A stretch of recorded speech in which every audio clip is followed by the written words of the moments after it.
My name is Ben Azulai, known as King Azulai.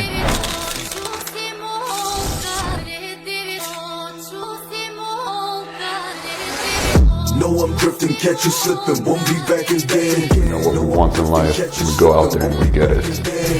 Roll the riches, lot of fishes, so we throwing nets. Hiding, shipping, magic, and yeah, we back again. No, I'm drifting, catch you slipping, won't be back again. No, I'm drifting. What's going on, guys? Back at the Blackout again with King Azulai. I got my boy here, JP. JP is one of the greatest on online marketing and some more stuff. He's going to share with you guys at the moment. JP, go ahead and introduce yourself. And by the way, thank you for flying out here to come and see me. Yeah, flying into LA. My name is JP. I am more like of an Instagram digital marketer. I used to work with guys like Andrew Tate, Sartorial Shooter, some big names, including Justin Waller. And now I'm more like scaling my own school group and helping younger men essentially have the blueprints to kind of like figure out what they've got to do in life. Because just for context, I'm like 21 and I've done a lot of things in my life. Just personally, I feel like I have a lot of life experience to share with other people. But now I'm mostly doing like digital marketing and helping guys achieve that laptop lifestyle. That's amazing. Yeah. No, I've seen you online. You do some great stuff. Also, you have a Telegram channel, which has like almost 30,000 subscribers on there. People go on there and learn a lot of good stuff from him and some of his boys. And I see you. You're all over the world. You're pretty much traveling nonstop. You're on a laptop. You got your cigar. You got your phone by you. You know, you look like the cool kid in town, which you operate and you act like a mature guy. I would never guess you're 21. You know, what do you guess I was when we met? I'd easily give you 26, 27. Cool. You know, just because the way you carry yourself. Yeah. You know, so a lot of girls, you see them nowadays at the age of like 18 and now they look 25. And you're like, why is that? Well, it's because they have like a lot of makeup and then they get some surgeries and hair extensions. With us guys, we can't do that. But the way you do carry yourself, the way you operate throughout the day shows that you are somebody with like different respect to the life, you know, different respect to the world. Yeah. You carry yourself in a way that you are truly a man. Yeah. Men, I believe, are born men. Yep. They're not made to become men. If you're born, like your spirit, your soul, you're born as a man. I was a little man since I was 3 years old. So you could see that on a man, you know, you could see it on their character. If your character shows that you're an older guy, people meet me and they're like, well, you're 33. In some of your videos, I truly thought you're much older because you're so much wiser than the rest of the 33-year-olds. Yeah. And that's a compliment. 100%. Yeah. That's why I even carry like the long beard. You know, when I shave it, I trim it down. People look at me and they're like, oh, you're 30. Yeah. But when I carry the beard and the way that I speak, people look at me and they're like, man, this guy must be in his early 40s. He just looks really fucking good for his age. Yeah. And it's a compliment, guys. And it's all those like battle scars from just like working really, really hard on yourself. Like you'll see like a guy and look at his hands and be like, okay, cool. He's gone through shit. He's like gone through big things in life. Right. Or he looks like a lot younger. That's probably meaning that he hasn't worked on himself as much. So I take that as a compliment. Like even when I was 18, I would go to like networking events. And what I would do is I would intentionally try to make myself look older because I'm hanging around like guys in their 40s, 30s and stuff. And it's just like, you can't be perceived as the 18-year-old guy around there. You want to be able to connect with those guys. So there's something that younger people need to do in order to try to be in the circle when you're up there. But it's crazy because if you truly look at the way I grew up, every single friend of mine was at least 5 years older than me. Even when I was 10 years old. Yeah. My friends were 15. And people are like, how are they even hanging out with you? Well, it's because I was mature enough. Yep. And I was also smart enough to shut up when they're saying something and I need to learn. Yep. So if I ask a question, there is no such thing as a stupid question. The stupid people are the people that believe that there is a stupid question and they know it all. That's when you stop learning. That's when you stop growing. That's when you start dying. Yep. But when you ask a question, there's no such thing as a stupid question. And I get a lot of people on social media that message me and go, I have a really stupid question, but I must ask. It's not stupid. There's things that you know that you don't know. Yep. For example, you don't speak Chinese, right? Yeah. But you know that Chinese exists.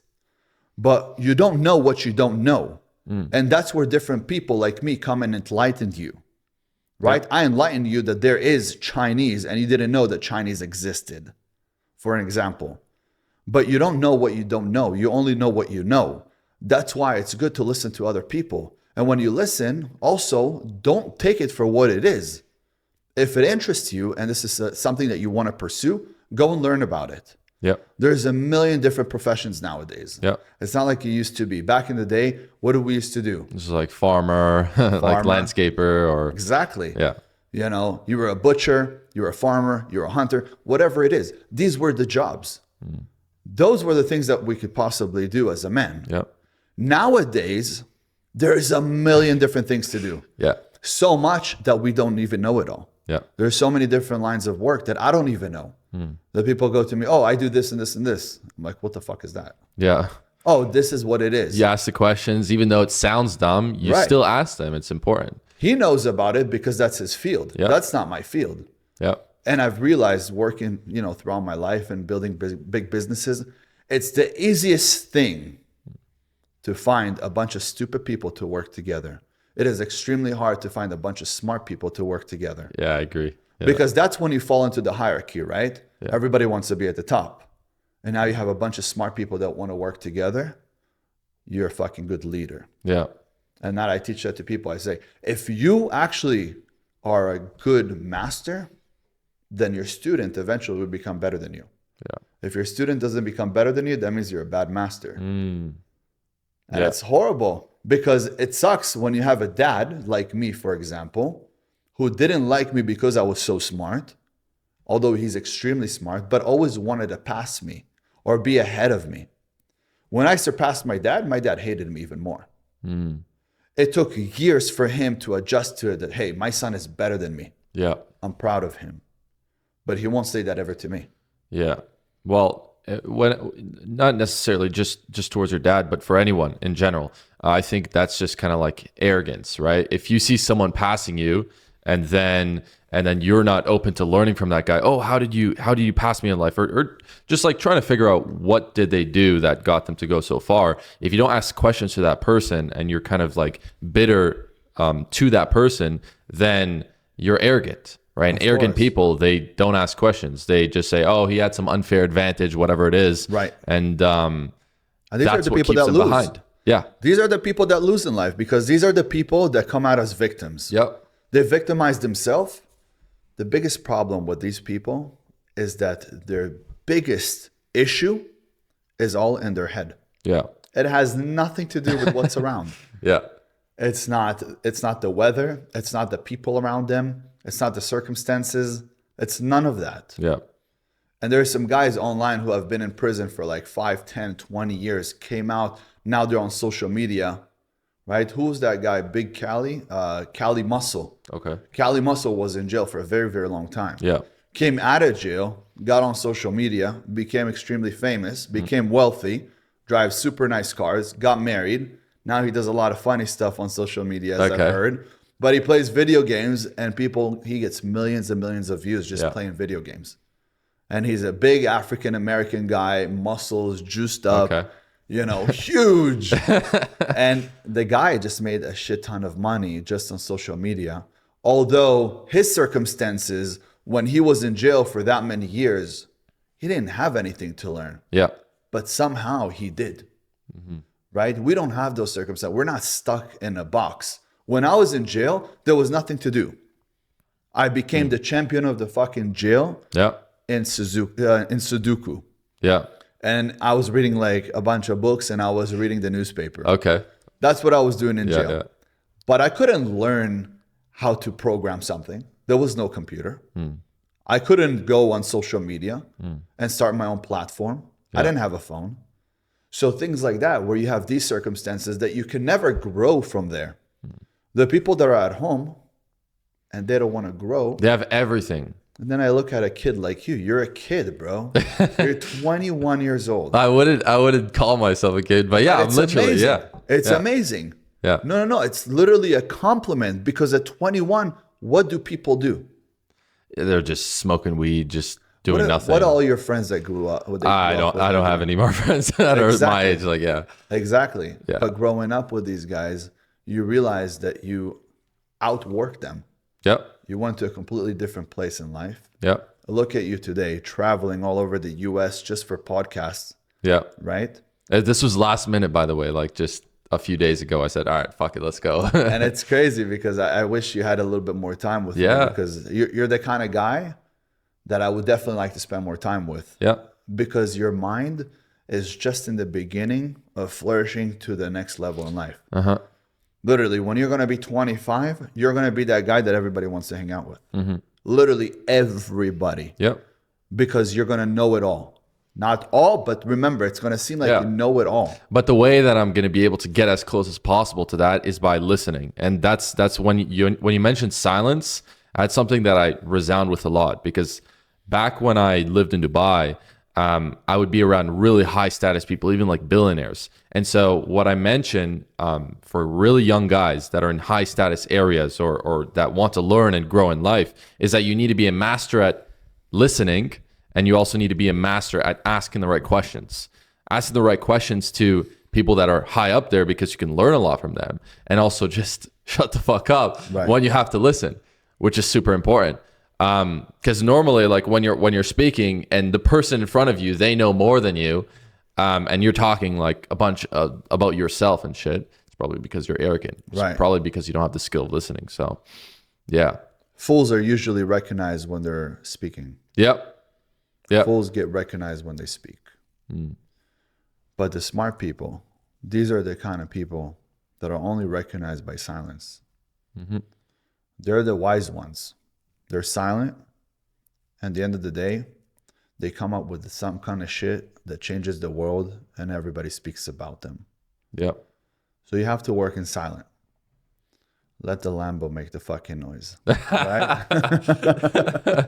or my Porsche GT3. Yeah, or the Porsche GT3. But you know, it's sad that you have people that will speak in a room, and they're the loudest one in the room. They're the dumbest one in the room. You can't hear anything when you speak. And if you're in a room that you are literally the smartest guy in the room, you're in the wrong room. You got to change a room. Get into a room where you're the dumbest person. Then don't speak for the first 2 hours. Yep. You'll understand the people around you way better and whatever it is they're talking about. Then you could open your mouth. And that's going to be the best for you, and it's going to be the best for your future. And also, a lot of these guys who make a lot of money, they don't want somebody who's constantly speaking. Yep. Yapping his mouth, I don't want to hear him. Yep. I don't have time for that. And the reason is because our brains, our mind runs 1,000 miles an hour. Yep. So if my brain is running 1,000 miles an hour as a high performance man, do you think I have time to hear you? Because I'm listening to myself at the moment. Yep. I don't have time to listen to you. If you have something interesting, we'll set up a meeting.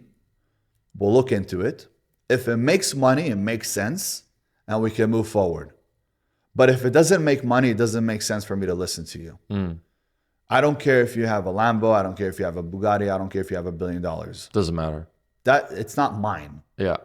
I'm working on mine at the moment. The fight and the battle every day is between me versus me.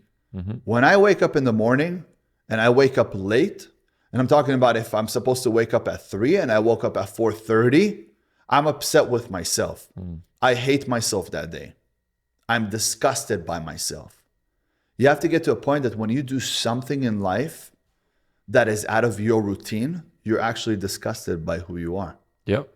You feel like you have no place in this world anymore, which means the next day you're going to get it done and you're going to be right on time. Yeah. Everybody, and that's one of the biggest issues that a lot of people have.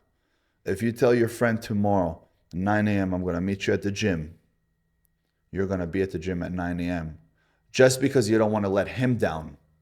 But if you tell yourself tomorrow at 9 a.m., I'm going to be at the gym, you're not going to show up. You're going to be late. Why? Because it's you. Make sure you hold accountability to yourself. Be true to yourself. Love yourself. Don't be that man for that other man. Be the man for yourself. Once you're that man for yourself and you know that you tell yourself, tomorrow this is what I'm going to do, and you don't back down, you don't stop, you know exactly how far you're going to get. Yeah. Give yourself 6 months, ghost the world, see what happens. Give yourself 12 months, ghost the world, see what happens. You will become a fucking champion. You will annihilate everybody because everybody at the moment are fucking dumb. They're so dumb and they're so behind that you could pass them 1,000 miles an hour every single month. Within a year, you'll be so far ahead that nobody could take on you. But what starts with that like resilience to going so far? I feel like it's more like dialing down on your purpose and then having KPIs every single day. This is what I need to do. These are the things. And if I go to sleep at night and I look at myself and I say, hey, this one thing I missed today, this one thing I didn't do. Honestly, I feel like there's some times in my life where I would feel like I would be hustling, but I would like go to sleep and just like think to myself, what the fuck did I actually do today? And I wouldn't get anything done. And so it's important to like have a purpose dialed down. So what would you say to someone that's trying to get into that mode, but has a hard time figuring out what their purpose is? So you ever heard of a vision board? Yeah. Why was a vision board created? So you can visualize it. Exactly. Yeah. You have a vision board, you put it on your wall. Then you have something in your brain called the RAS. Have you heard of the RAS? No. The reticulating activating system. That determines what you notice and what you don't notice in order for you to hit a target.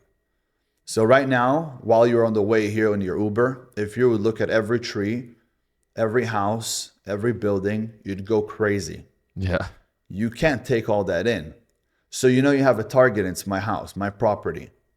So that's all you're paying attention to, and you get here. You're eliminating everything. The same thing if right now you want to get a white Tesla, all of a sudden you see all the Teslas on the road. All the white ones. You see one every 2 minutes. They're everywhere. Yeah. But before you thought about it, you didn't see it. It wasn't there. It didn't exist. So if you're not thinking about the first $1 million you want to make, how will you see it? The RAS doesn't operate. In order for it to go into play and into work mode, you have to know what your target is in order for you to hit it. Like I said right now, if you're going into your Uber and you're going towards my house, if you're going to notice every tree, if you're going to notice every building, if you're going to notice every house, you will go crazy. The way for you not to go crazy is you have a target, which is my house, and you just go towards my house. If the RAS doesn't have a target, it doesn't know what to hit. So right now, if you're thinking about a white Prius or a white Tesla, you're going to see a white Tesla every 3 minutes. All of a sudden, they exist everywhere. Before that, they didn't. So if you want to make $1 million, how are you going to know that $1 million exists if you don't have it as a target?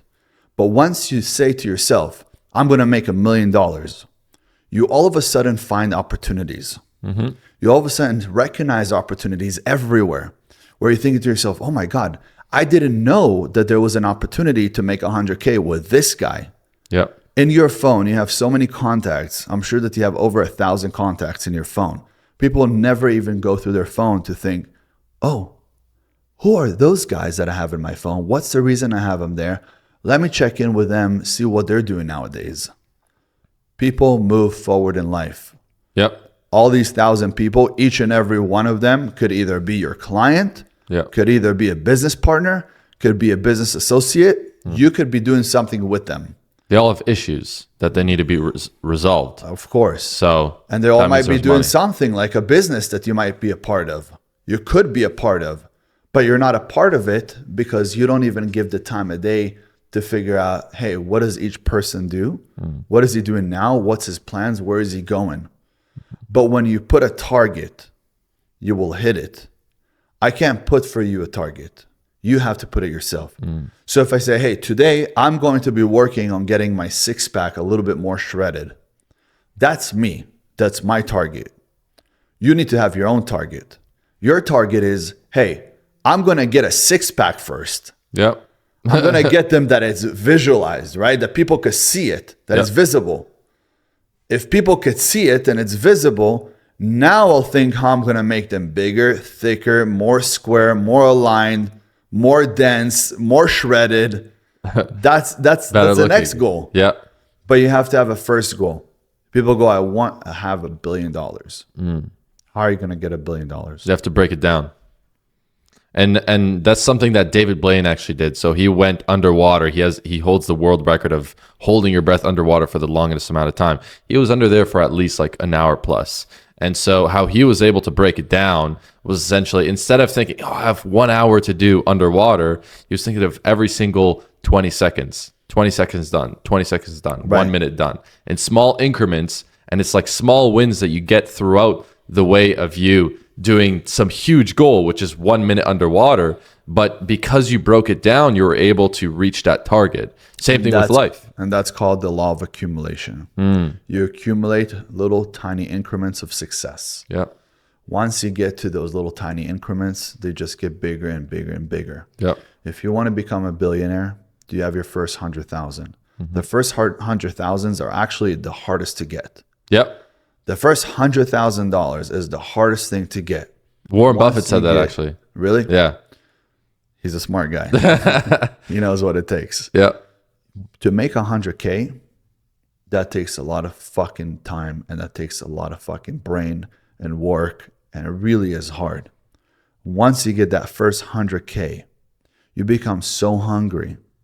Now, most people keep their 100K in the bank. The first 100K I made, I got it in cash. Yeah. I didn't make it in the bank. Yeah. I took it out of the bank. I went to the bank every single time I got a check. Yeah. I took it back to the house. I ironed my money, and I made sure I stacked it. And when I first got the 100K, I was like, whoa, I have $100,000. Yeah. Truly, that doesn't look like a lot of money. Yeah. It's time to get to work. What can I do with that $100,000? That's what real estate comes in. 90% of the multimillionaires in the United States became millionaires from doing real estate, and some of them from private equity, but most of them from real estate. So let me give you a little example about a rich mind and a poor mind. I made my first 100K. I thought to myself, man, I'm going to buy a unit, an apartment. It's going to be a 1-bedroom apartment. It's going to be probably in a different state or in a bad neighborhood. I have 100K. I'll go to them and I'll tell them I'll give them 100K on something that they're putting up for about 110, 120. Give it to them in cash, done, rent it out, forget about it, go make my next 100K. Then a buddy of mine who does real estate goes to me, don't do that. You're a first-time buyer. What you want to do is you want to take a loan. You could put just 3% down. First-time buyer, you've been working, you show taxes, everything is okay. All you need is taxes for the past 2 years. All you need is 3% down and show that you can make the payments. Yep. The rich man thinks in a way where if there's 100K, I'm not going to put my whole 100K. You can buy like a bunch of houses. You could buy 10 of them. Yeah. So the poor mind thinks, I'll put my 100K. If my money doubles and the prices go up, I just doubled my money. My buddy put $10,000 down, loaned the other 90K. My buddy put $10,000 down, loaned the other 90K. Now that's 100K. If the prices went up and doubled, I would have doubled my money. He multiplied it by 11. So if he's got 10 of them, Yeah. how many times did he multiply it? By a bunch. About 110. So he multiplies his money by 110 while I multiply by 2. Yeah. That's the crazy thing about the US. And that's why there's the rich mind and there's the poor mind. So the poor mind always thinks on the safe side. But most people tippy-toe through life to make it safely to death. That's something I would never do. I'm always going to be an extremist. I'm always going to be on the non-safe side. I'm always going to be that guy that might lose it all any second. I'm always going to be on the edge. But living on the edge allow me to live like a fucking bird. Well, it says the edge means the 1%, right? Yes. There's the 99% that do normal things. And then if you want to be in the 1%, you have to do crazy things, which You is have things to. that normal people wouldn't do. You have to. But I don't think that's even risky. Like generally buying into real estate, getting into loans or whatever it may be, it's not that risky actually, because you're getting your monthly payments done. You're building on houses. Like, so it's actually quite simple. This is how it truly works. You have the rich people and you have the stupid people. When the prices go up, just like it does in crypto, everybody goes, and that's the poor mind, oh my God, it's going up. Let me buy it because it's going to go up to 100K and it's at 70K. Let me make that $30,000. Then it gets to 100K. All the rich people sell it. Yeah. Everybody else loses their money because it's a pyramid scheme. Everybody loses their money. Then when it drops again, the rich buy again. And as the poor people bought at $70,000 and it goes down to 60, they sell quick, not to lose all their money. But now they lost money. Yeah. Same thing in real estate. When you have somebody buying real estate, the rich people go, oh, the prices are going up. It's only going to continue to go up. In LA, after COVID or in the time of COVID, everything went up. So a house that I bought for $750, I sold for $1.250 within no time after.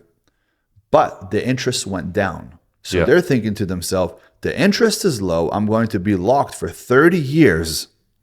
So my interest is not going to be that high. The payments are about the same if I were to buy it for $750. Yeah. And the prices are just going to continue to go up. Yeah. First of all, how did that poor person think for himself? It's going to be locked for 30 years. Oh, you're going to stay in that house for 30 years? That's a poor mind. Yeah. The next thing is, well, it's the same price. No, it's not. Because if the market drops, you know you lost that money, right? They're not thinking about that. And then when market does drop, instead of staying there for 30 years and waiting for it to go back up, they sell it quick. Yeah. Oh my God, I bought it for 1.250. Now it's at $1 million. I got to sell it. Somebody offers them 900, they sell. Yeah. Now they're upside down on their house. So if they put $300,000 down because they're the poor mind and they're not going to take such a big loan, they're probably at least going to put 30% down, at least. But let's say they put only 30%. I could tell you the people who bought it from me, poor-minded, saved all their money, sold their house, came and put $600,000 down, which is 50% of the money. If they're going to sell it when the market drops, they lose $350,000. Yeah. They take back $250,000 at most. Yeah. You have closing costs, you have selling costs, you have the cost of the realtor. Yeah. But they don't think like a rich person does. What does a rich person do? The market goes down. I bought a house $750,000. Market goes up to $1.250. I have two options. I cash out and I sell it. I refi. I take the money and I buy another property as it continues to grow. I rent it. Either one of those things are going to make me more money. If the market drops and it's worth a penny, I'm not selling. People still rent. Yeah. People still rent. And most people don't understand that there is big companies out there that they want to own all the real estate. Like BlackRock. Yeah. Right? Vanguard. I made a video about it. People don't understand. They already own like 40% of the real estate. Yeah. So they don't even want people to own their own houses. They want people to rent. Yeah. So I know on rent, I'm good. Yeah. I'm always going to be good renting it. So as long as it's renting, I sit on my money because scarcity doesn't work with me. What are you going to do? Scare me with money? I know how money works. Money isn't even real. Yeah. Money isn't real. The second that they start printing money, it's not real anymore. It's coming out of thin air. It's being printed. It's not real because it's just being printed all the time. It's not real. And end of the day, I don't even believe that it's real. I'd rather have value that you can find on the other side with anything that you would buy in general. And so that's why I actually believe that this is my mindset on money. It might be a bit crazy, but I feel like I believe that money is trash, just in general. Money is trash. Cash is trash. Yeah, cash is trash. I'd rather have the value that can be exchanged on the other side. For example, like buying a mentorship. When I was 19, I paid about 50 grand in general to buy self-improvement, mentorships, masterminds, coaching, all this stuff, right? And so I had 50 grand in the bank, and it's like, all right, this 50 grand is just going to sit here, just inflation's going to happen, it's going to lose its value. Or I can spend that 50 grand and invest in mentorships from guys that have built multi-million-dollar business and learn from them. What's more valuable? Just some numbers on a screen, or the mentorship from people that are extremely smart? I have the mentorship Fearless. Yeah. Anybody that's been through Fearless literally became insane.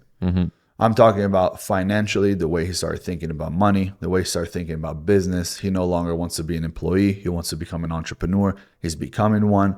His physicality, his mentality, everything is just boom, put together, and he's ready to take over the world.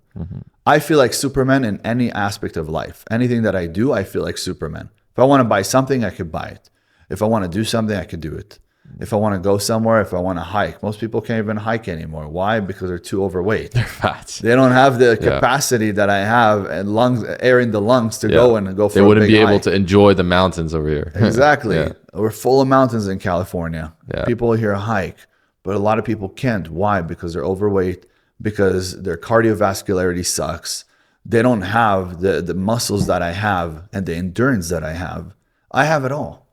But the thing that is that we should be having these muscles. You must. Like us as people, we used to live in caves.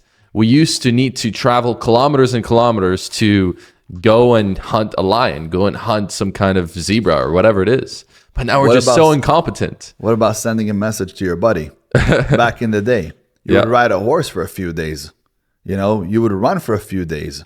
Yeah. And those few days, you're also going to meet some people. Those people are, you're either going to kill them or they're going to kill you.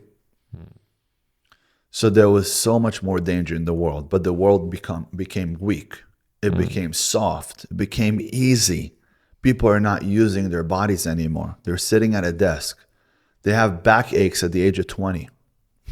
Back pain. They need surgeries. Also, Western medicine. Anytime there is an issue, since all the insurances went into it, people just go to a doctor, and the doctor says, oh, you have some back pain? Well, you probably need a surgery.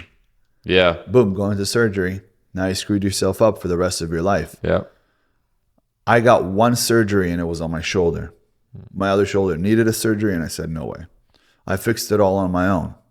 And you asked me about the peptides and stuff. I want to figure that out. But I literally fixed it on my own. And it's not unlawful and it's not illegal for this doctor to keep you sick for 30 years when he could actually make you even healthy in 14 days. Like there's people who have diabetes. There's a cure for diabetes, but he keeps you sick for 30 years instead of curing you in 14 days, make which more you money. can. It's business. Yes. Second, the insurances went into the medical field, the medical world. That's it. It's gone. It's done. There is nothing else that you could do about it. It is a business. They're not looking to save you. That's why I said there's 3 people that go to hell no matter what. It's a judge because he judges you. Okay. It's a lawyer because he constantly fucking lies.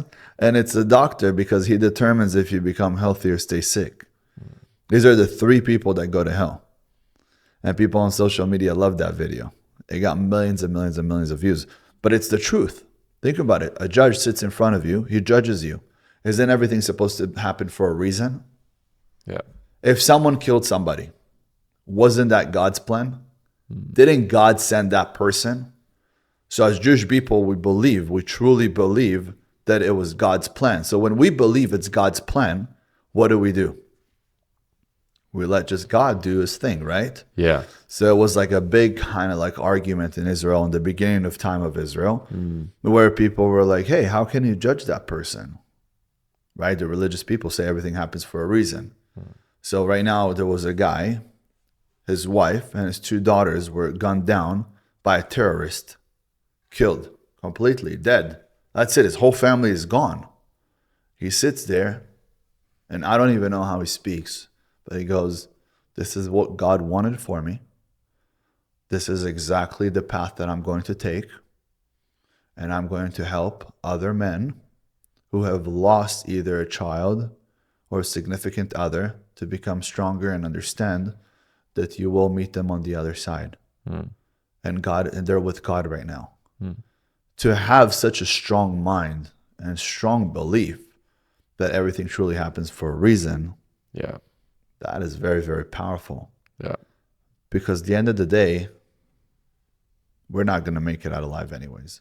Yeah. Even the cars, houses, money, everything.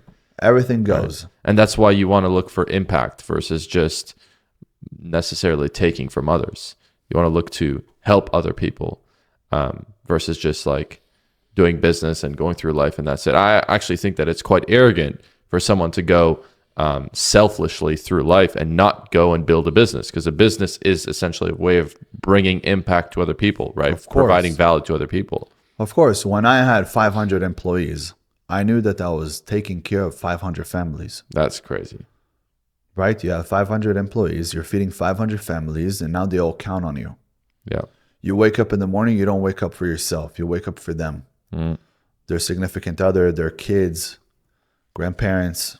A lot of the people who worked with me, they're in different countries where they actually take care of their grandparents. Yeah. Unlike people in the US, where you have a boy who's 18 years old and goes, "Fuck you, mom." And they think the world's hard. They think that everything's hard in their lives and shit. And then they see other guys, right, coming from different countries that literally do not have the advantages that the US has. Right. And they think it's hard to make money. Right. Like It's not hard to make It's money. not hard. It's extremely easy. Me and Katana right now, we were in Bali. You see guys doing construction at 3 a.m. Barefoot, no light.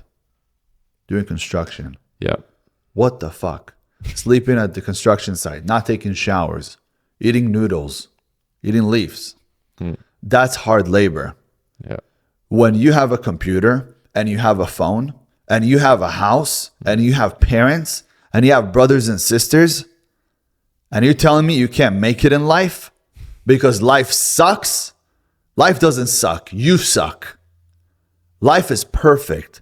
Life isn't working for you. Well, it's not supposed to work for you. It's supposed to work for life. It's time to get the fuck up, get up in the morning, do what you're supposed to do. Look at life and look at the world as your fucking oyster and get out there and do what's supposed to get done. You don't sit at home and say, this is not for me. Life is not doing well for me right now. It's not really working out for me at the moment. We don't look at the time. We don't live by the clock. I don't look at the clock and think to myself, man, it's 2 a.m. I'm not going to work right now. We don't live by the clock. I work 24/7. Once I made it big enough, then I realized, you know what? If I want to stay healthy and I want to feel really good and I want to have a family, I got to change that a bit. But if you're on your own, who the fuck you got to stay up for? Or who the fuck you got to wake up for? Yep. You only got to do it for yourself. When I was working extremely hard and wasn't sleeping for 2-3 days, I knew I was doing it for my future family.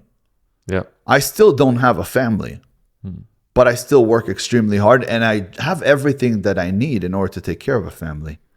But when you do it for others, I also always tell people, when you sit there and tell other people that you're going to do something, you'll hold yourself accountable to it.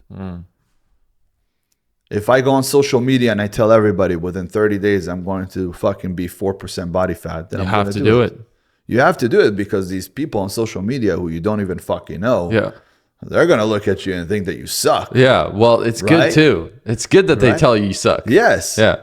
But it's the best thing for me is that I get on social media and I go, guys, in 30 days, I'm going to have the body of my dreams. Yeah. They're like, what the fuck you're talking about? You have the body that we dream of having. I'm like, no. Yeah. Like even Give me worse. 30 days. Yeah. Give me fucking 30 days and see what I do with this body. Same thing with the business. Same thing with the programs. Same thing with everything I do in life. I call my mom. I tell her I'm going to do it. I call my grandma. I tell her that I'm going to do it. My grandma was actually my biggest hater growing up. Okay. She never really liked me. Yeah. She never watched me. She never took care of me. And she calls herself a grandma. And asks me, why are you not a good grandson? Why don't you buy me shit? She literally will tell me, why don't you buy me shit? But the funny thing is, I say, you were never a grandma. So how do you expect me to be a grandson? People don't take responsibility. But what I do is I'll call and I'll say, hey, right now I became a king. Everybody's going to call me a king. If you don't call me king, do me a favor. Don't call me at all. That's the same thing I told my grandma, I told my mom, I told my dad, I told my friends, my brother, my sister, everybody. They stopped talking to me. Within 3 months, I became the king. Why? Because you have to prove them. When you have fire in your eye, when you have fire in your heart, and you have to prove that to people, you're going to go there and do it. So you ask, how do you get that first push to start life? Get a target. What do you want to be? You want to be an artist? Bet on yourself. Yeah, you want to be an artist. You want to be a rapper. You want to be a dancer. You want to be a crypto genius. You want to be a real estate agent, or do you want to be a real estate developer? Whatever it is you want to do, you have to learn everything in that business. Day in, day out, you have to work towards becoming the best and knowing the best. The more you learn, the more you earn. The more you know, the more you'll be able to drag other people to it as well. If I know everything about real estate, which I don't, there's so much to know, and shit comes up daily, right? It's like the English language. Every day there's new words to the English language. Not everybody knows all the words because every day there's new ones coming up. But if I know everything in real estate, I could easily bring investors, even if I don't have the money. But they understand that I know exactly what to do with their money. It's in good hands. Because you have the conviction. Yes. Yeah. Next thing you know, they're investing with me. Yeah. So I made my first money to invest in my first real estate. But if you ask today, I have no problem giving someone a call and going, I need $10 million. For what? For this property. You want in? I don't even give them 50%. Either I'll give them interest on the money, or I'll give them about 20%. But I could get $10 million like this on a handshake without going to the bank. Or most people go to the bank and ask for a loan. I don't go to the bank and ask for a loan. I come to them with a deal. Here's a real estate property. It's got 10 units. It's worth $300K. It's in Cleveland, Ohio. This unit right here that you see, each one is being rented for $1,500. If I pull out everybody and renovate it, then it could be rented out for $2,500. But even if I don't, this brings in money. It's a business. You have nothing to lose. Yeah. Do you want to give me the money for this property and become my business partner? Because I'm bringing you a deal. It's paying for itself. Yeah. You have nothing to lose. Or you want me to go somewhere else? I bring them a deal. I don't ask for a loan. And they go, oh, it makes sense. Yeah. Well, if we lend you $300K, that $300K, the payments are going to be about $2,000 at most. It's paying $1,500 a month. There's 10 units. That's $15,000. $15,000 could pay it easily. Yeah. Sure, why not? Here's the $300K. Done. Go ahead, done. Yeah. Done deal. Yeah. It's a done deal. Yeah. They didn't give me a loan. But if I go to them, hey, there's a building that's $300,000, and I don't tell them that every unit in there is being rented out at the moment, then now they have to think, well, I give them the $300,000. How much do we want down? Because this is a property. We don't know what's going to happen with it. It's not an operating business. But when it's got people inside of it, now it's an operating business. Basically, yeah. It's a cash flow. Yeah. Right? Money's coming in, money's going out. You're good. And that's how I show. That's the difference between me and somebody that doesn't understand the business. And that's the way that I show it to the bank. Yeah. I never come and ask for a loan. So that's why it's good to know all your shit in real estate, because in real estate you can make a lot of money. Yeah. What is the first thing that you've invested in, or what is there something that you want to invest in? Right now I'm into crypto and it's like skyrocketing right now. But I'd say real estate as well, like potentially like an Airbnb property, more like international, because I'm not like from the US. I'm originally from Canada. I don't know if I can actually get into the US real estate system, but do you have a US passport? No. Do you have a green card? No. Okay, so you're here on visitors. I'm visiting. You're visiting. Okay. Yeah. So do you live in the US now, or do you live in Canada and you just I live in Dubai. Visit? You live in Dubai. Yeah. So I live in Dubai, and like I don't necessarily have like a residency place. It's because I just stay in places for a minimum amount of time that I don't claim taxes in those places. But that's how I'm doing it right now. It's like full risk, but You're a nomad. yeah, exactly. Nomad for the moment. Okay. But then when I base down, I got to find the castle. I don't live anywhere, but I live everywhere. Exactly. Right? Yeah. So I heard that in Dubai right now, they brought up the tax to about 9%. 9%. So if you make 100K US, then what's on top is 9%. But if you make it in Dubai or out of Dubai? If you make it in Dubai. In Dubai. Yeah. So outside of Dubai, you'll be fine. Okay. So right now, if you live in Dubai, your residency is in Dubai, Yeah. and you made online $1 million this year, I'm fine. you're fine. I'm chilling. So you're good. Yeah. You don't have to pay any taxes. Yep. Okay. So it's only if you do work in Dubai. Yeah. And this is the crazy thing about that is like, all right, I don't really need to make that much money to maintain my lifestyle. Like there's guys out here that get paid 10K a month, for example, at their 9-to-5 job. But number one, they have to pay taxes on top of that. They have to be the person's basically buying their time. Like the company's like paying for all their time. So they have to be at the office, like literally be a slave. And when you do the digital nomad route, you're basically essentially you can make like $1,000 in a month and be fine. Like to be honest, the place I'm going in Portugal, 2 weeks is like 1K, right? You're paying like $50 a night, but the place is beautiful. Right. Right. It's really nice. Right. So like being a digital nomad is actually quite easy. You just need to know how to make I like the that online term money too. So I like that term, Yeah. digital nomad. yeah. That's pretty dope. And where in Dubai are you staying? Right now I'm staying in Haptur City. So just like right beside downtown is like a mini business hub. And I actually chose to be in that area because there's the highest concentration of billionaires in Dubai. There would be like Bugatti dinners at the very bottom. One of the guys that actually owns this area, he owns Bugatti. And the reason why I went there is so I can surround myself around all this money, like guys in their 40s, 50s, 60s. And I would actually speak to these kind of people and learn so much. And so I'll say this, coming back to the listening thing, when I was in Dubai, I was almost a fucking like mute.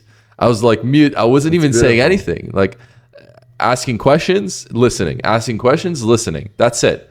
And they kept me in the circle. Like the crazy thing is that I barely like said anything. I was providing value by asking them good questions, making them look good in front of other people. And then at the very end of the dinner, I would just pay for the bill, right? They all have tons of money. But just by me paying for the bill, asking good questions, making them look good in front of their other friends is so much value. So they kept me in the circle, even though I'm 21, right? Yeah, yeah. So no, it's a beautiful place, man. yeah, I can't tell you how good I felt staying in Dubai. Like Dubai is absolutely a great place. yeah. It's I'd say like there are positives and and negatives about everywhere. Right, Dubai, I'd say like the air quality is not like the best because you're in a desert, of course, but it is like fucking beautiful. Right. Yeah. Also in summertime, you're dying there. Yeah. I mean, literally, I felt like I was dying. Okay. I was drenched. Yeah. I took my mom there and we went on a little cruise. And when we were on the cruise, it was horrible. Yeah. It was so hot. I can't. was drenched. It was leaking water. It was not normal. Yeah. I have never felt that hot in my whole life. Because humidity is 100% over there. 100% humidity plus extremely hot. Like you're dying. Basically. Yeah. But the gym, I went to train at Venus, which was incredible. It's Have you huge. ever been to the gym there? Yeah. It's amazing. I stayed at the Marina 5, if I'm not mistaken. Yeah. And it's, I don't know how to pronounce it, Jumeirah? Jumeirah. Yeah. I stayed at Jumeirah. I had like a penthouse all the way up at the top. That's sick. Rented it for almost nothing. It was overseeing the whole marina. Yeah. I was the tallest building. It was so sick. Yeah. Go downstairs. You're right by all the sick boats. And the everything service is like perfect. amazing. Yeah. Amazing place. I stayed there and I was really thinking of moving there. Yep. Like for a little while, I was like, this is the place I want to be. You know, but at the end of the day, it's kind of hard to leave LA. Every time I try to leave, LA kind of brings me back. And, you know, I have family here. I have friends here. All my business associates are here. Yeah. It's kind of difficult. Like if I want to start a business right now, like this, Yeah. whatever business I want to start. When you're in Dubai, you want to start a business. It's like, I don't even know anything about the banks, right? I don't know anybody at the bank. Yeah. Now I have to figure out who is who. You have to who's get doing connected. what. You might get scammed. Yeah. Right? That's why it's important having a good network and also having that ability to move throughout the world. How long have you stayed in Dubai so far? So I think in total like 6 months. Wow. I was there like starting February until like May, and then I left because it was too hot. Then I just traveled around Europe, Thailand, Mykonos, everywhere, and then came back. But yeah. When you stayed there, do you have to extend your stay, like get a visa? So because I have a company there, I have a visa. But technically, you can go there as a visitor, and you can literally cycle your visa by leaving Dubai quickly and going like 2 hours out to Oman, driving there in like a supercar, super fucking sick, and then coming back and done. You restored your visa for another 30 days. Is there somebody like a checkpoint Yeah, that checks you? There's literally the guards would be like, "Oh, are you doing a visa renewal?" You drive out and drive back in, and that's it.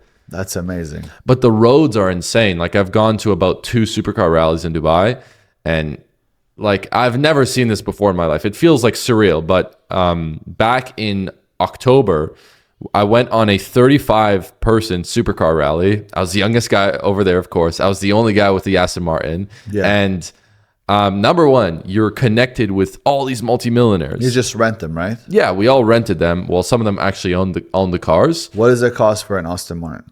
Is it a To rent it, DB9 or DB11. DB11? Yeah, and essentially the whole trip, including me paying for my brother that was over there, was it was like $3,000 US. Okay. Cheap as fuck. How much does it cost to rent one of those cars over there? I think Because when I was there, I just had a driver. yeah. I'd say GT3 you'll probably hit around like 800 a day. Okay. Yeah, but Actually, I you can rented out a negotiate. Lambo Urus over there Yeah. as well. It was 700 a day. Yeah, It wasn't bad. you can negotiate with those guys hard. They have tons of cars. Like Right. I even saw like in the desert they would have like Rolls Royce like just parked up, and it's like collecting dust, like collecting dust in the desert. which is Before I crazy. went to Dubai, there was like a joke because they kept showing the police officers that have Bugattis. Yeah, I was like, how fast do you need to go to catch a camel? Come on. You know? But then I went to Dubai and I was like, holy smokes. This place is awesome. Yeah. Also, everybody's extremely respectful. Extremely respectful. The most amazing people I've met. yeah, and then you flip it the opposite, and you come to LA, and you're like, shit. Yeah, you don't even want to be here. Yeah, When you come back also from Dubai and you land here in LA, the airport looks like a third world country. yep. Dubai is like, what the fuck? Yeah. Waterfalls. It's incredible. Huge like planes. The planes are the biggest planes. Like And Burj Khalifa, when you get into Dubai, the tallest building in the world, 165 stories. yeah, Place is insane. yeah, You know, you go up there and it's crazy. And what's amazing in Dubai when you see the prince, some of these guys, the top guys, they'll walk at the mall and people just wave at them. yeah. You can never see somebody like Donald Trump or Biden just walking down Or the street governor like of California. He'll No be like way. robbed or Yes. killed, like whatever. Newsom. Like you would never see them walk down the street. There's Yeah. no way. They can't go anywhere by themselves. There, they could just walk by themselves. Yeah, Also, when you walk into some of the stores, there's nobody in the store. Like you'll stand at the store and then like 10 minutes later, somebody shows up. And I'm Yeah. like, there was nobody here. Yeah. Nobody's worried that somebody's going to steal something. yeah. Right? Because there's order there. There's respect, right? There's respect and there's religion, right? Yeah. People respect the person at the top because they know that he has their best interest in mind, Right. And that he has morals, And right? he Like did. the guys in Western countries, you don't even know if they go to church. You don't even know if they actually have morals. Right. Like, do they respect their people, or do they just are completely selfish? Right. So over there is just like so much nicer. Like there are some times when I would like forget my wallet in the restaurant, and a few hours later I would like be like, all right, fuck, I forgot my wallet. Go back there, and they're like waiting to like give it back to me. Yeah. Yeah. So Also, like when we were eating at our I'm talking about like a fast food place. Yeah. You want to pick up your stuff when you're done. You want to pick up your tray. Yeah. Somebody comes up to you. No. Don't pick it up. Yeah. I'll pick it up for you. That's my job. Yeah. It's like he understands that they hired him for this, and if he doesn't do it, he doesn't have a job. Here in the U.S., nobody cares. There's also trash everywhere when you go to places like And big people cities. have like so much just attitude here, just in general, like with tips and stuff. Yeah. I arrived in LA and the first thing I do, okay, grab an Uber, right? And at the very end of the Uber, he's like, make sure you give me a tip. Like, I'm like, Yeah, what? 5-star review. Yeah, 5-star review. Make sure you give me a tip. I'm like, dude, just chill down. All right, cool. I'll give you a tip. But that was like very like rude of you. Yeah. Extremely. Yeah. Extremely rude. Where were we? We're just right now someplace. We're in Vegas. And the guy who drove us from one of the clubs, he took us back to the hotel. You know, I took a limo and the guy goes, oh, make sure you give me the big bills. And I go, well, it was $250. He's like, yeah, but make it $300. You know, give me the big bills. You're a big boy. And I was like, you know what? Give me back $50. Yeah. You're not getting a tip. You took me literally 5 minutes, a 5-minute drive. I'm giving you $250 just for that little drive. That's a scam. You're telling me to give you another $50. Yeah. And you're telling me in a way that you're almost trying to force me to do it. That doesn't work with me. Give me back the $50. Take your fucking $250. Get the hell out of my face. I'm not going to hire you again. Hired another guy who was extremely nice over the phone, only charged me $150. Yeah. It's a 5-minute drive, you know? Yeah. But at the end of the day, you know, we wanted to go with limos and it was nice and a bunch of people and it was cool. But when people are rude, you're like, where do you even come from? Yeah. Like, doesn't matter how much money I've had, doesn't matter how powerful I am, how strong I am, I'm never rude. Yeah. I respect everybody. I talk at eye level. I respect everybody. I love everybody. I care for everybody. There's no way that I'll disrespect somebody. Yeah. And some places it really sucks. That's why sometimes you actually want to move out of here. Yeah. And go to different places just because you know they'll treat you much nicer. Well, the thing is, you want to respect everyone because you realize soon enough when you travel and you're a business owner, the world is really small. Yeah. Like I would travel here and there and I would see the same people, same places, same people. And these are the guys that are killing it in business. Like in the niche of like helping men, there's not that many people out there. Like just like just a handful of guys that are actually helping men on the internet. Right. That they're actually trying to help them. Yeah, exactly. Versus some other people. But Tell me something. You've been, you said you worked with Tate, right? Yeah. So what did you do for him? So essentially I was his, I had a 9-to-5 job, and that 9-to-5 job, it was like an e-commerce job.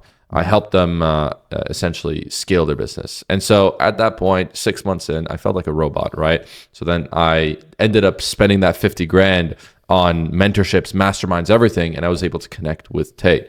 When I got connected with them, I figured out who their closer was. And soon enough, I found his Instagram and I figured out that he was in Toronto, in the same place that I was at. Amazing. And so then I met him. And the next day, I became a closer for Andrew Tate, salesman. And at that time, like for me to go from a manager job paying me $100K a year at 19, to then going for an only commissions job for a guy named Andrew Tate, and and he wasn't famous at that time. My parents thought I was crazy, right?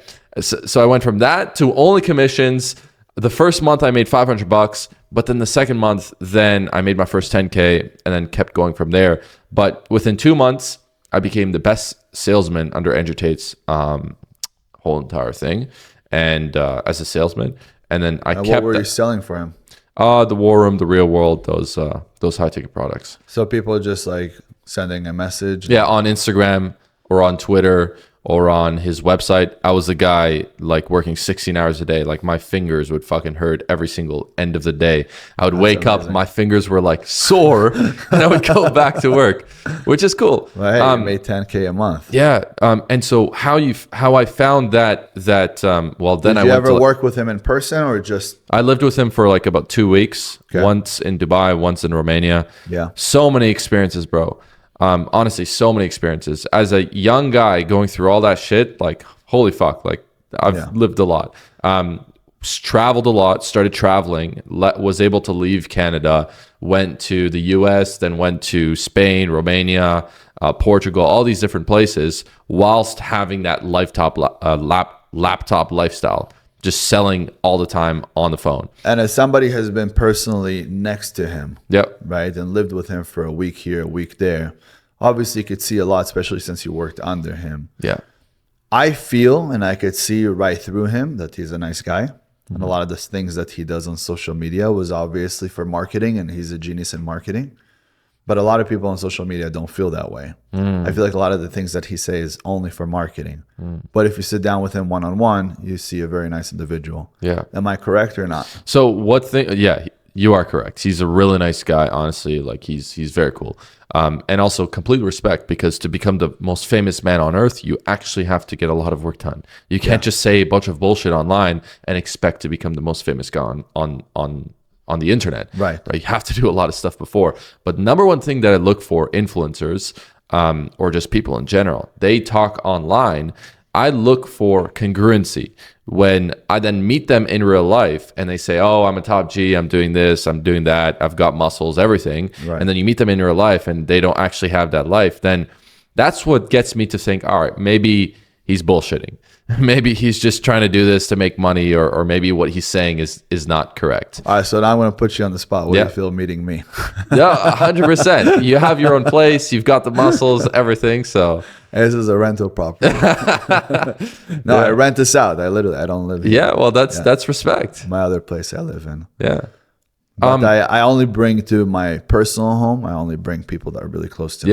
Yeah. You know, imagine I start bringing everybody in, I become extremely famous in the next year. People would go in front of your house and annoy you and whatever. Yeah, so, it's difficult. Yeah. So I literally had to make sure that everything that I do now, I swear to God, crazy enough, I have a fan from London who found out where all my rental properties are. What the Found fuck? out where my business is. And next thing, I swear she's going to find out where my home is. But she Shit. found out all my phone numbers too. To all the businesses, she calls into all of them. She sends love letters, 3 of them every single month. That's crazy. So it got to the point where people are actually sending me stuff. I get necklaces, bracelets, hats, shoes, all sorts of shit. And somehow they also know my sizes. Wow. You know, they're like, oh, they know that he wears extra large. Yeah. They know that I'm 34 size jeans. I'm like, bro. Now you already told everyone. So. Yeah, now I did. But it's like they knew before, you know, and Yeah. they send me clothes. And I'm like, shit, how did they even find out where I am? Yeah. But they do. And people that truly love you, they'll put the work to find out where you are. And when I tell people you want to become successful, if these people love me so much and know everything about me and found that out just through the internet, you can find anything you want Yep. to become successful. I promise And you. I was able to connect with Tate because I was so relentless to be around those kind of people. Right. I would have needed to pay a few $1,000s to get closer to them, but it's natural because high status people, they don't have that much time. Correct. Unless you pay them for their time, unless you pay to get into those circles. That's why guys that think, oh, mentorships, they're scams, whatever it is. Right. No, they're not. They're not. Right? They're People not. that are high value, their time is worth money. Of course. Right? And as a sign of respect, to exchange that time, you need to pay them. Right. And the money you pay to get around them is much more worth any of the dollars that you'll hold in your bank account. If I'm a high status man and a high performance man, I have no time for anything. Yeah. Or anyone, unless it's going to benefit me some way. And while it's benefiting me, it's going to benefit you. Yeah. 100% it's going to benefit you. Because whether it's good or it's bad, it becomes contagious. So if you're next to somebody that's good and doing good, it's contagious. You'll start doing good as well. Yeah. You'll start to see how he operates, how he walks, how he talks. You'll start to kind of mimic him in certain ways. The way he shakes his hand, the way he looks into your eyes when he speaks to you. There's a lot of power and a lot of energy that's being exchanged when I look into your eyes. And the deeper I look, the closer I get into your soul, the more control I have over you. People don't even want to look into people's eyes anymore. Yep. Walk around and look at somebody and let's see who puts their eyes down first. The person who puts his eyes down first loses. I played that game since I was a little boy. I used to look into people's eyes. Eventually, I found guys that go, "What's up, bro? What the fuck you looking at?" Yeah. And that's when And things happen. Yeah. Right? But then I could also ask, what are you looking at? I'm looking at the same thing you're looking at. And I look at them and they go, no, man, you're just kind of looking at me in a way, you know? I'm like, it's not a way. Just keep on with your day. It's all good. Yeah. And they're like, oh, okay. And they just keep walking, you know, because they don't want to feel like a bitch. But at the same time, that guy was ballsy enough to tell me, hey, what are you looking at? Yeah. Sometimes, and it happened to me once in a blue moon where somebody was, you know, didn't really want to back down. And he was like, no, you need to look away, you know? And sometimes we throw it down when I was younger. As I got older, I realized I don't have to look at everybody, but I always keep my manhood where I walk into a place, I look at every single person, I see who's around me, I scope out the area, and that I do it automatically. And then you can feel that people just feel the energy that just walked in. It's power. It's power. It's body language. You have eye contact. That means that you have balls to look at the person. People that look away are guys that that don't have enough conviction within themselves. Yeah, their confidence, a huge lack of confidence. And that's something that actually a lot of like beta guys, when they approach girls, they look down, they look away from the girl. Then that means that they're not confident enough to speak to them. When I saw my girl, I literally looked at her like I wanted to kill her. She was like, why is he looking at me that way? Yeah. And I was like, come here, sit right here. Yeah. That's exactly what I do when I want something. Yep. I look at you and I go, what's up? And you look at me like, what? Me? I'm like, yeah, what's up, bro? Yeah. Come, sit down. Sit down next to me. I want to talk to you for a sec. Open up the chair and we're ready to go. Yeah. Why? Because I show you so much interest.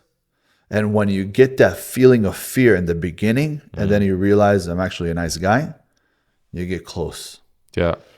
When you create some sort of an emotion in someone, you could turn it very, very quick to a different emotion, and they become very close to you. Yeah. They just have to feel some sort of an emotion, just like selling. When you sell something, it works off of emotions. So if I'm selling to somebody, like I used to before, I used to do sales. Yeah. If I was selling to somebody, I would sell them on emotion. They would buy me, not the product. Yeah. And I make sure that they're missing something. And when they're missing it, I stir the pain. What is hurting them? I stir it. I keep talking about it. Then I give them a solution and we're done. Yeah. It's a sale. It's done. Well, no one buys logically. Nobody. We are emotional creatures. Nobody and buys we logically. need to, like, if you are a salesman, you need to understand how to tap in those emotional triggers, right? So you just have to be good at getting that out. So like there are like similar products everywhere, right? You can sell some job on landscaping. Like everyone has like a landscaping company. There's a bunch of different companies everywhere, right? Of course. And you can find that as a commodity. But what gets them to get overboard is, all right, like getting them into their emotional senses, right? And say, all right, cool. Like you're trying to get this done. Okay, why are you trying to get this landscaping job done? And that's why I tell everybody, just like you asked before, if you want to get somewhere in life, put a target, write it down, put it on paper. Yeah. If you don't put it on paper, you're not going to bring it up to life. You're not going to make it. Yeah. Put it on paper, write it down, set a goal, tell yourself exactly how much money you want to have, when you want to have a 10-year plan, and you're going to hit it. That's it. I don't have New Year resolution because every single year I know exactly where I'm meant to be and where I'm supposed to be before I'm even there. Yeah. I make my world. I make my future. I don't fucking get lucky. I make my own luck. Well, luck is increased as you keep working on yourself. As you keep doing those daily wins every single day, then that luck is almost like certainty. Exactly. It's the The compound harder effect. you work, the luckier you get. Yeah. Good fucking Yeah. job. Good job. You see that? And that's from a 21-year-old, guys. You need to learn something up there. Yeah, I actually read this book called The Compound Effect at the age of 18, and it was this guy called Darren Hardy saying that a 1% increase in yourself every single day will lead into a 36 increase into yourself by the end of that year. And that's how every single day, like compound interest, like even Einstein said that the sixth wonder of the world is compound interest. Correct. Right? And the same thing applies to your own life. Every day, have you hit the gym? Every day, have you worked on the business and pushed it in the right direction? Have you worked on the business instead of just inside of the business, right? Every single day pushing it further. By the end of the year, you should have had a 36 increase. The reason why people don't have that compound effect is because they're just not doing those daily KPIs every single day. And they constantly care about what other people think. Yeah. And they think that they actually care. Yeah. Fuck that. You know, actually yesterday, one of my friends was actually asking me, hey, do you want to go out, restaurant? You're in LA. Let's go and hang out. And to be honest, I didn't have one email done. I had to write an email. I had to get a few things done. And I actually just said, sorry, I can't. Like, I can't go out. And actually, I wrote this yesterday about the power of saying no. The power of actually saying no, because every single your life is basically a set of choices that you've made in the past, right? One choice, and it's like a scatter, right? You're going towards a specific outcome. You want to be this person, you have to say no to going partying. You have to say no to going to some restaurant and wasting your time. Right. If that decision that you're making is not leading to that person that you want to be, then you don't have enough balls to say no. And you're leading it in the wrong direction. You must say no because it's affecting your life. Yeah. Right? If it's going to affect my life, fuck you. Everything that you do is affecting. Nothing to do with you if it's going to affect my life. Every single person in my life today benefits my life, makes my life better. If they're not going to make my life better, they need to get out of my life. And it's not because I want to get something out of them. It's because I'm in a place in my life, and I've been there for a very long time, where I don't have time for bullshit. Yeah. You're either with me or you're against me. And if they're against you, fuck them. Yep. There's no reason to have them around. Anything else you wanted to ask me? Yeah, peptides. I want to actually know. Before we end this show, yeah, we've been going for about an hour and 20 minutes. Oh, shit. Okay. I want to actually ask you because the whole, I've had a few friends get on peptides. Okay. And so what was the main reason why you got onto them? All right. So do you work out? Yeah. How many times a week? Let's say like 6 times. 6 times a week. How many hours per day? 1 hour, like quickly. Okay. Yeah. And do you do this in the morning or later in the day? In the morning. Do you eat well throughout the day? Yeah. Are you on a diet? Not necessarily because traveling, but yeah. So it's very important that you'll stick to a great diet and get on a very good training routine and drink a lot of water before you touch anything. Yeah. People don't understand that peptides are actually much more intense than taking anything else because they make the strongest effects. Yeah. So for example, I was telling people that I took BPC 157 and TB 500. You put those together, that is the Wolverine stack. Yeah. What that does is it literally reverses aging. It heals every part of your body. Shit. It will heal up a torn muscle. It will heal up your bones, your ligaments, your tendons, will build back up cartilage. It will put your body back together completely. But it is extremely strong and powerful, right? How could it do all that? Well, it's probably the best thing you could take, but these are strong things. Just like people take peptides to eat more food. It makes you hungrier. Just like people take, for example, you have MK677. I don't know what that is. All right, MK677 makes you extremely hungry. Okay. You take that, you just feel like you could eat the whole world. Yeah. So if you could eat the whole world just by taking something, it's obviously very strong. If you could heal completely, it's very strong. If you could take an insulin shot and you become extremely hungry and everything just goes to your muscles, something that's pretty strong. You take steroids, you don't feel that way. Yeah. You take steroids, you feel stronger, but you don't really put on that much weight. When you do other things like peptides, you put on weight really quick. So people have to be careful what they're taking. And I don't recommend anybody take steroids, peptides, serums, any of that. Yeah. But I could tell you right now that if you will, make sure you learn everything about it just like I did. Yeah. Anything that I took. Never consider it until you've done everything before, which is good diet, going to the gym, going to sleep well, all that stuff. Maximize your potential naturally. Yeah. I took peptides literally only to heal my body. And then I take MK677 when I want to grow. It makes me hungrier. I'm supposed to be lean. I'm supposed to be thinner, more of the athletic look. When I want to look a little bit thicker and eat more food and let it actually drive to the muscle, I'll take MK677. And some people, and I've taken it at a competition. But again, I don't recommend it to everybody. But there are certain peptides that you could take, like CJC,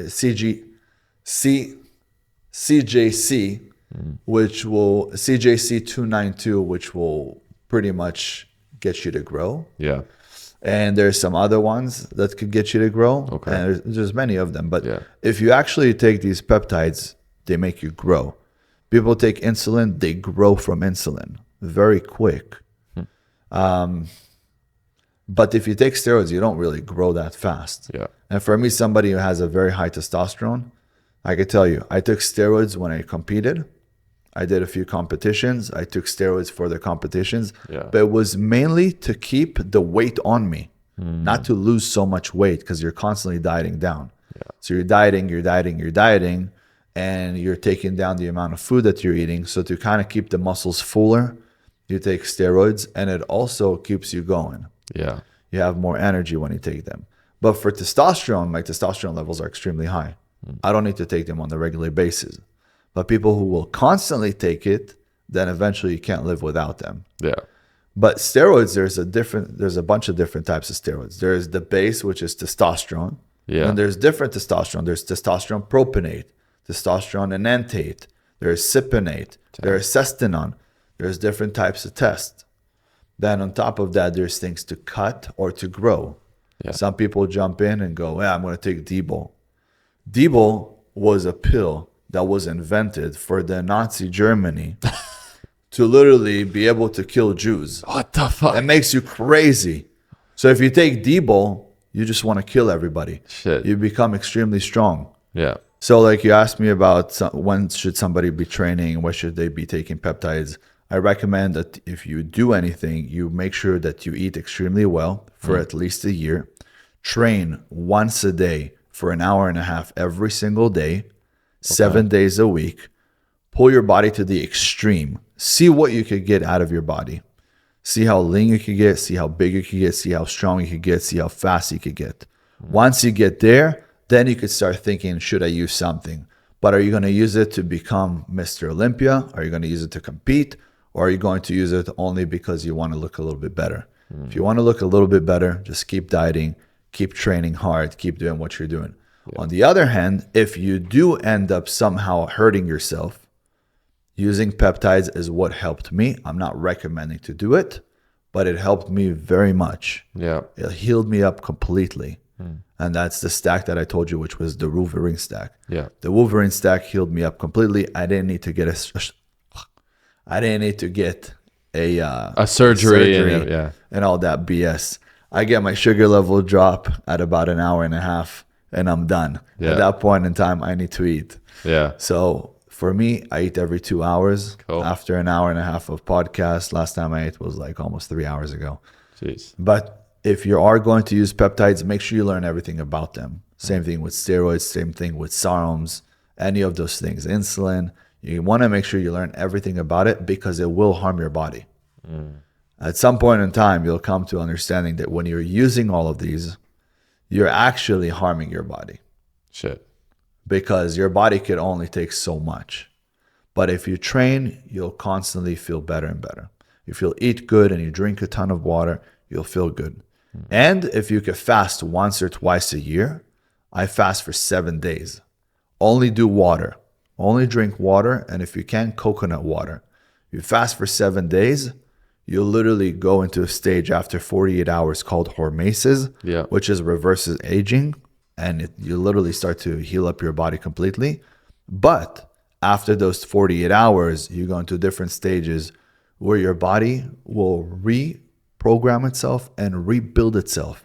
It will regenerate everything, and your body will start eating up all the bad cartilage, the scar tissue, all those things that you don't really want to have in your body. Yeah. It's going to start eating up all of that before it eats up all the good stuff. Yeah. So it'll go into eating all the bad cells.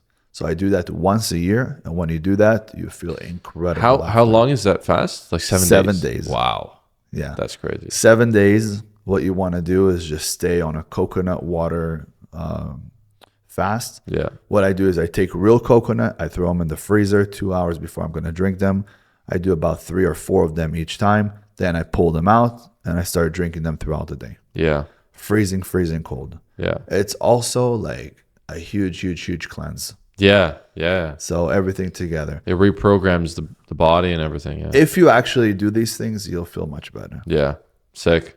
All Cool, right, man. brother. Well, All right. Thank you for coming by. Yeah. It was nice having you. Yeah, for and I'm sure. sure I'll be having you again. Yeah.